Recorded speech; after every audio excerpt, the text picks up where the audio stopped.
Uar vetëm 2 herë. Ajo nuk ka ndryshuar fare kulturën ndaj meje. Ka një qëndrim shumë të madh. Përshëndetje të nderuar zonja dhe zotërim, përshëndetje të dashur miq. Ja ku po ritakohemi sërish në kanalin Rrëfime Jete për të sjellur pranë jush një histori, një rrëfim të tmerrshëm. Një burr ka vendosur që të ndajë një sekret të jetës së tij për ta bërë publik për të gjithë ju, tradhtinë që ka bërë me gruan, ndaj gruas në fakt të tij, me gruan e shokut me të cilën është njoftuar në pushime. Përshëndetje Tiranë. Pasi kam dëgjuar shumë histori në kanalin tuaj, vendosa edhe unë ta shkruaj këtë histori në akull. Do ta them në akull, sepse fjalët që do të thuhen këtu një ditë do të shkrihen, por ndoshta nuk do ta kuptojnë se pas kësaj historie që ndroj unë. Historia ime është e tmerrshme. Isha shumë i lumtur në martesën time. Mendoja që gjërat po më shkojnë siç duhet. Mendoja që jeta me bashkëshorten është shumë e bukur. Por, çuditërisht, gjërat ndryshuan në momentin kur ne vendosëm së bashku me shoqërinë dhe me gratë të shkojmë në pushime. Në fillim gruaja ime ishte pak konfuze. Thënë shkurt, sikur e ndjente që diçka do të ndodhë.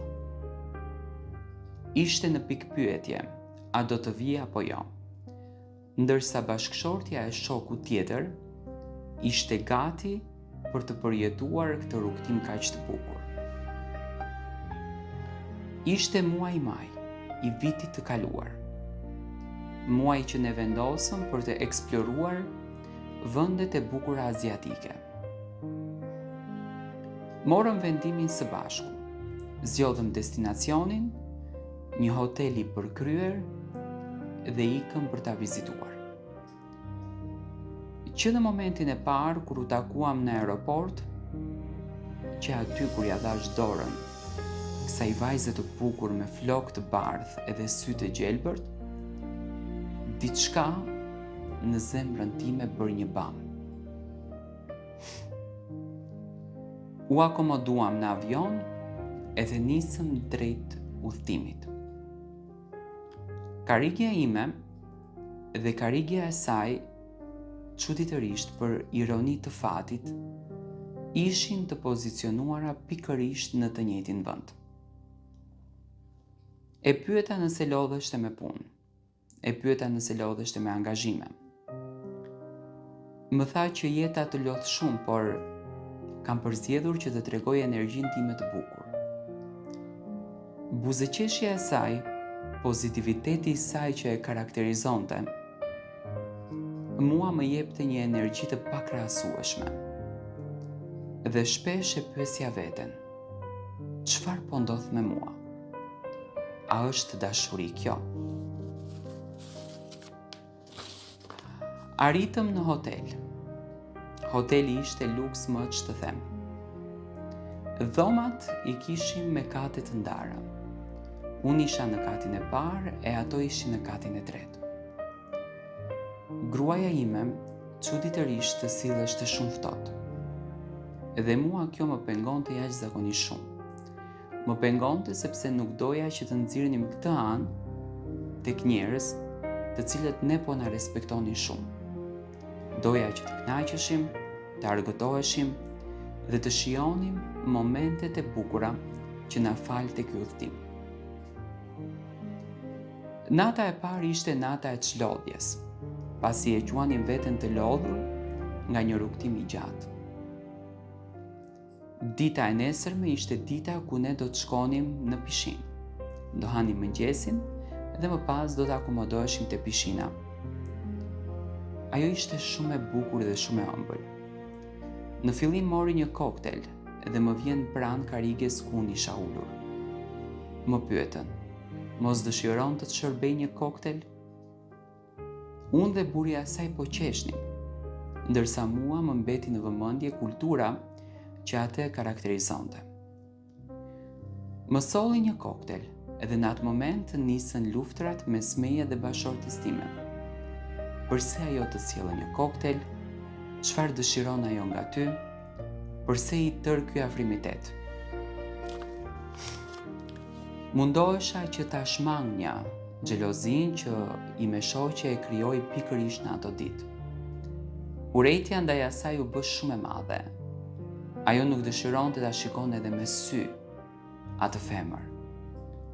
Edhe ditët sa po kalonin, kungjat, ofendimet nga bashortja ime nuk ndalonin kundër drejt saj. Shpesh e pyesja veten, a jemi në destinacionin e duhur? Apo bëjmë gjën e duhur dhe çfarë po ndodh? U bë dita e tretë, edhe çuditërisht, pas darke, mbetëm që të dy vetëm në restorantin e madh poshtë, le të themi tek bifeja. Po bisedonim, po qeshnim, ajo më tregonte për jetën e saj, për sakrificat që ka bërë për të bërë burrin e saj të lumtur, për energjinë që ka krijuar për të ndërtuar një familje të shëndetshme.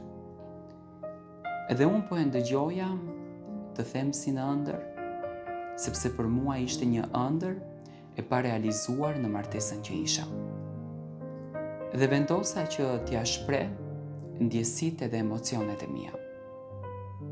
Ja thash, ajo u befasua, nga që nuk i priste këto gjëra nga unë. Më tha që të njëjtin status dhe të njëjta qëndrime i kishte edhe bashorti i saj. Dhe ironia që bashorti i saj përdorte në jetë këtë e kishte lodhur. Dhe aty filluam që të jepnim përkëdheljet e para dhe puthjet e para. Në fillim ndjesha shumë keq, se kisha tradhtuar shokun tim më të mirë, shokun tim më të ngushtë. Por më pas ndjesha i plotësuar shpirtërisht. Ishte një natë që mua më ndryshoi krejtësisht në emocionet e mia, në dimensionet e mia. E pyesja veten, a është ëndër apo realitet? Prej asaj dite, unë edhe ajo shikoheshim sikur të mos kishte ndodhur asnjë gjë. Ditët kaluan më njëherë. Në fillim më dukeshte shumë pushim i gjatë, por më pas më dukeshte pushimi më i shkurtër. E pyesja veten, a do të vazhdon kjo gjë edhe kur të kthehemi? Kaluan muaj, kaluan edhe vit, le të themi tani po bëhet edhe pak. Uar vetëm 2 herë. Ajo nuk ka ndryshuar fare kulturën ndaj meje.